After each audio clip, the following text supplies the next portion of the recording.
नमस्कार सकाळ बड़ खबर सकाळ लाटेस्ट अपडेट आसिला पीएम किसान योजनार नुआ अपडेट गतकाली राज्यर माननीय मुख्यमंत्री मोहन माझी स्पष्ट सूचना दे कही जे फेब्रुआरी 21 तारिख जाए लास्ट डेट अच्छी जो मैंने पीएम किसान योजना रे बैंक खाता अपडेट करना एवं आधार कार्ड लिंक करना से तुरंत अपडेट करंतु केवाईसी करंतु नहले आउ आपणक खाता को आसी न पारे अर्थ राशि से एबे ही आपण कृषक पोर्टाल जरिया माध्यम एबे ही अपडेट करनियंतु आपणक आधार कार्ड एवं बैंक पासबुक बोली स्पष्ट सूचना देले माननीय मुख्यमंत्री मोहन माझी एवं कही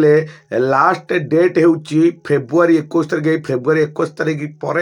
आउ कौनसी सुविधा सुजोग मिलिबो नाही पीएम किसान योजना माध्यम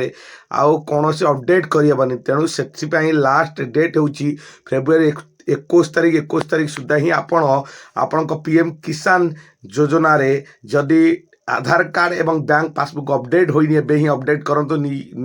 केवाईसी करंतु एवं